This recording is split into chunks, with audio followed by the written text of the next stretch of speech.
Now there are some terms that occur that always get translated hell and thus cause confusion in the English translations. So let's examine a few terms that we need to get straight in our minds. The first is the Hebrew term Sheol. It is not the grave. The grave is the destination of the body. The Sheol is the destination of the soul. The location of the departed souls, the abode of the dead, both good and bad, is said in the Hebrew to be Sheol. Many people get confused about this. The first place it occurs in the Scripture, which is always a highly relevant occasion, what they call the law of first mention, occurs in Genesis 37:35 when Jacob is confronted with the apparent death of Joseph. They bring his garments and convince him that he's been killed. It's clear that Jacob assumes that his son was still conscious after death in his remarks, and that he would ultimately be united with him. This is useful. Now, Joseph really wasn't killed, but he didn't know that. But the point is, it reveals his whole conception. Jacob assumes that his son was still conscious after death, very important. And he also takes for granted that he will ultimately be united with him when they're both dead. Now, the term Sheol could not mean grave because he'd apparently been devoured by an animal. There's nothing to bury. So the Sheol does not mean grave. By the way, he is still his son. After death, we still retain the relationships, father, son, children, and so forth. Still retained his identity. And Jacob also says he will go down to Sheol. Again, we find that the word Sheol, as the Greek word, equivalent word is Hades, are geocentric concepts. It's as if it's down there in the center of the earth. That's maybe not literal, but it's certainly idiomatically the way they view it. Now, the opposite is kiver, which is grave. It's not synonymous. In fact, it's the obvious. In the Septuagint, that's the Greek translation of the Hebrew Old Testament, Sheol is never translated menima, which it's always translated as Hades.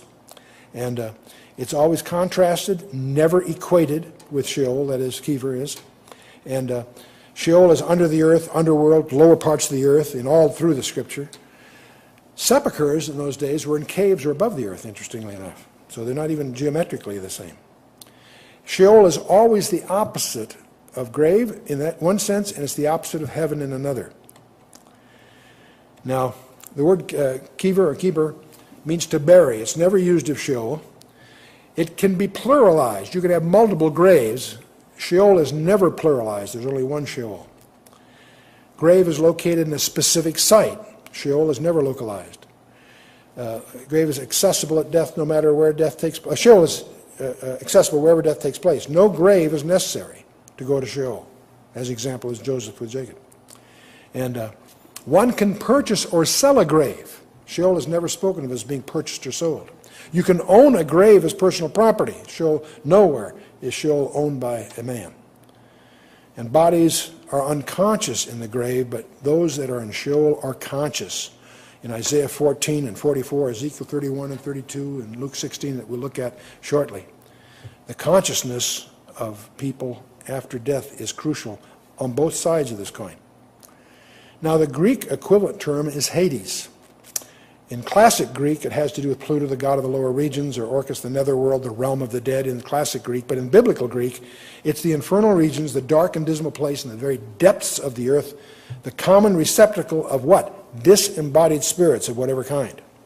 Understand that Hades has both Sheol and Hades receive both good and bad people. That's what throws a lot of people, because they're both, often the word Sheol in the English translation is translated grave. That's unfortunate because it's very misleading. The word Hades is usually translated hell in the English, and that's also misleading for some reasons we'll get to.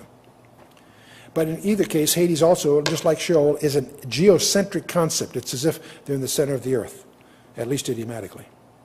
Now, there's another term that Christ uses as distinct from Hades. It's the word Gehenna. And the word Gehenna originally referred to the valley of Hinnom, which was south of Jerusalem. Jerusalem, as you know, is surrounded by three valleys. The Kidron Valley on the east towards the Mount of Olives, the Hinnom Valley to the south, and Teropian Valley on the west. But the southern valley had a pretty dismal history. First of all, it was where they dumped filth and dead animals and so forth. Everything that was cast out would sit there, and it was always burning. And it also was the place where the At one time in Israel's history, they offered their children to the god of Moloch, this bronze statue that they heated up red hot and put the babies in his arms. And it was also done there at the Valley of Hinnom. So it has this dark, sinister history. It also became the city dump, if you will.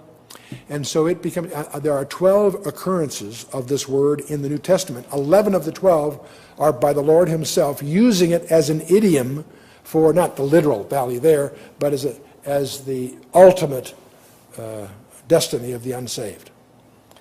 Now, the unsaved are temporarily held in Hades or Sheol, Hades in the Greek, Sheol in the Hebrew, but the ultimate destiny later will be in the lake of fire, as it's often translated, the lake that burns with fire and brimstone and so forth.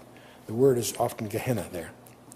Now, interestingly enough, topologically, Gehenna is the opposite of Hades. Hades is in the center of the earth. Gehenna is in the outer darkness. So the two, I want you to get, they're very distinctively different. And now, you need to understand that Gehenna was specifically prepared as the destiny of Satan and his angels. Matthew 25:41, Jesus says, "Then shall he say also to them on the left hand, Depart from me, ye cursed, into everlasting fire, prepared for the devil and his angels." So people that go there will be people that have disregarded God's provision to the contrary. Now, in Revelation 20, as the big climax finishes in Revelation, death and hell, that's Hades, are cast into Gehenna. That's called the second death there. So even Hades is temporary. Sheol and Hades are temporary. They're destined to be cast into Gehenna in the outer darkness.